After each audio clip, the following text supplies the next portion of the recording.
Welcome back to your Mastery Tips and Tricks show. I am your host, Heather Lee Chapman, and we are here to inspire, educate, and serve, bringing you special guests so you can truly own it. And today we have Shabnam, who I'm super excited for you guys to learn about her mission and what she's up to. May it inspire you that we can create and birth the world of unity consciousness. So please welcome and introduce yourself.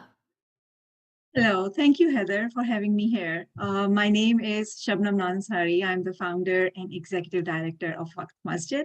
It's a registered charity, and the overall aim of the charity is to connect humanity together, centering on volunteering. What sets us apart is not to volunteer through a middleman, through a local charity or through a church or through a hospital, but to volunteer for and seek help from each other. It's the whole idea of connecting people through volunteering with each other. And then we have identified 5 segments, such as seniors, children and youth, women and non-binary, new immigrants, BIPOC families, or low-income families. And the whole idea is to center our volunteering charity efforts on them, empower them, and flip the script by making them as volunteers. They are reserving their self-respect, their dignity, and connecting all the community together with them as the center. So that's all what we are doing as a charity. I love it. I'm so excited for the impact that you're having. It's making resources available for everybody and helping communities to connect and support one another. So you get to volunteer and receive services. And it's a way to take out a middleman and for us just to connect with each other. And the community is here. So instead of having to volunteer and get volunteers and support through organizations, you actually get it through each other. So I'm really excited for this. So please tell us your story and how you got started and what had you create such an incredible charity. Yes, the whole idea of the charity is centered on my own personal story in terms of that I have gone through a detailed 13-year-long abusive marriage. And then going back to my parents, asking them that I cannot take it anymore. And they used to send me back saying that in our culture, as a part of our tradition, a woman once married can only come out of her house in the form of a dead body. Couldn't tolerate this, ended up in a hospital, took the pills, decided to commit suicide. The doctors found torture marks on my body. They called up my family, and my parents sent the police back because they approached them asking for press charges against my ex. Not only they sent them back, but they sent me back. This is the type of culture that I grew up with. The first time I decided to do something about it was when my eldest, an 8-year-old girl at the time, she asked me, Mama, why? I just needed that push, that small push, to really fight it out in the system.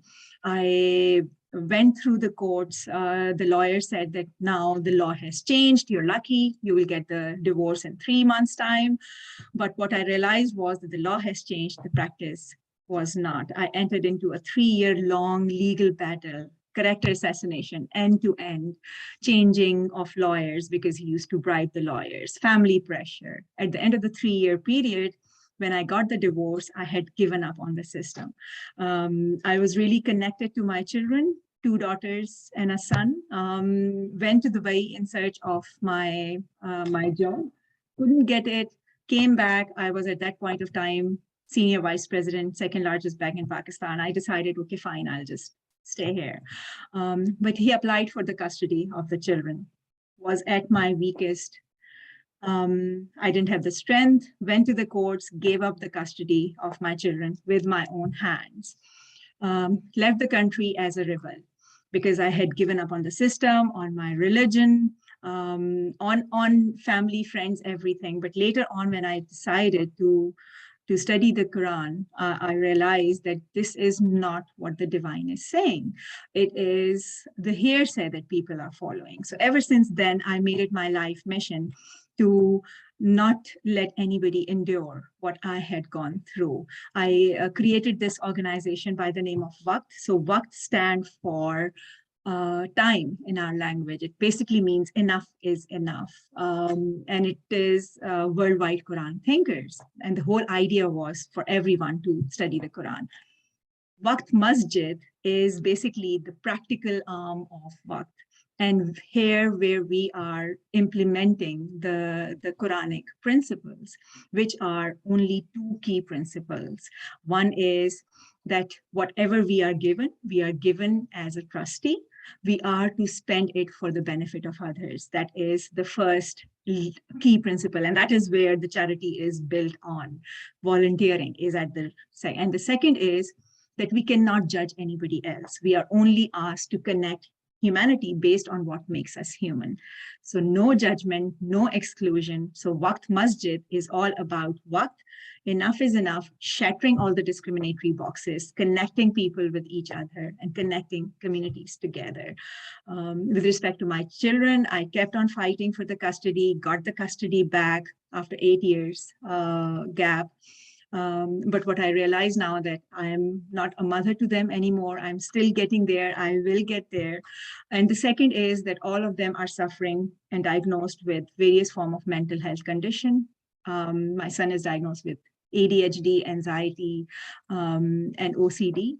And it just gives me a reason to, because when I was going through all of that, I used to ask me, why me? And now I'm able to connect it to a bigger purpose that I have found through all of this, that I am decided to build this charity, to do whatever we are doing. And the whole idea is so that no mother has to go through what I went through. Nobody in the community feels isolated, feel disconnected. They are connected together through a well-connected communities. It's so beautiful. Thank you for your authenticity, for sharing your story. It's such a powerful story. And I know you're not the only one out there who's gone through something like that. And you're right, enough is enough. No more should people have to do it alone.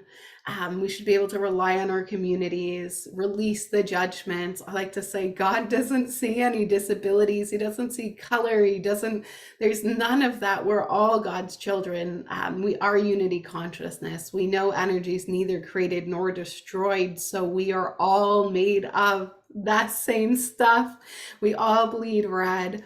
And when we can come together and see that unity consciousness and support each other and come from a place of what's in the highest good for ourselves, of course, but also for all who's involved, because from a place of unity consciousness, what we do to others, we do unto ourselves, and so forth. So just really coming back to treating people how we would like to be treated, and to get rid of the gaps that are keeping people from the support that they could so use, but just maybe don't have the access to it, or don't know how to get it. We've talked about this, some of the kids' charities and supports have months, years, wait lists.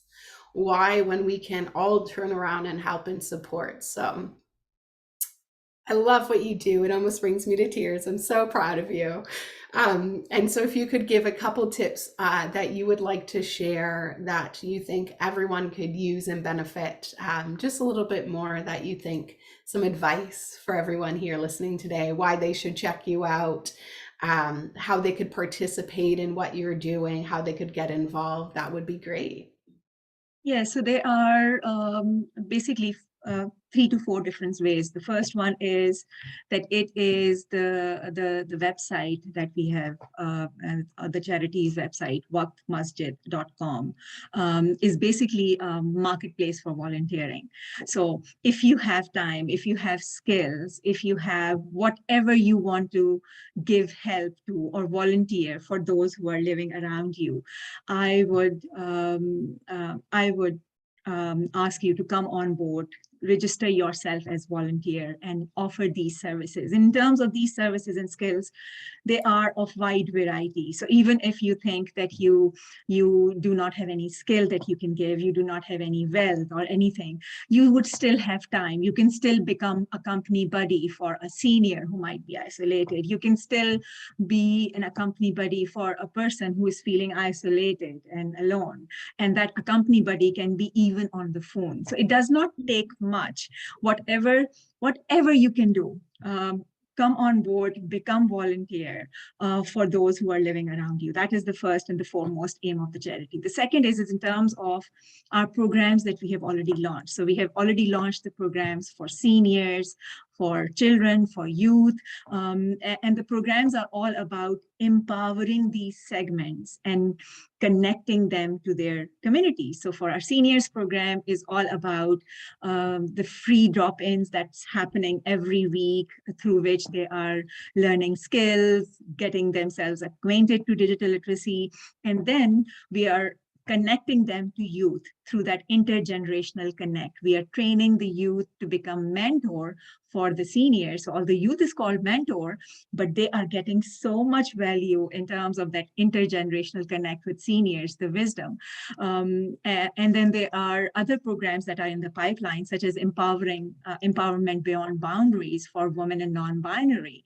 Again, in empowering these segments in terms of connecting them to government resources, connecting them to educational counselors, to government funding, to mentors, to support and services that we are providing. And the whole idea is to empower them. So check out all of these programs. You can register for these programs online. These are the two main areas. The third is if you believe any of these cause, whether it is of the platform or of any of these defined 5 segments, donate to the cause. And we will make sure that funding is spent only for the programs for that particular segment that is close to your heart.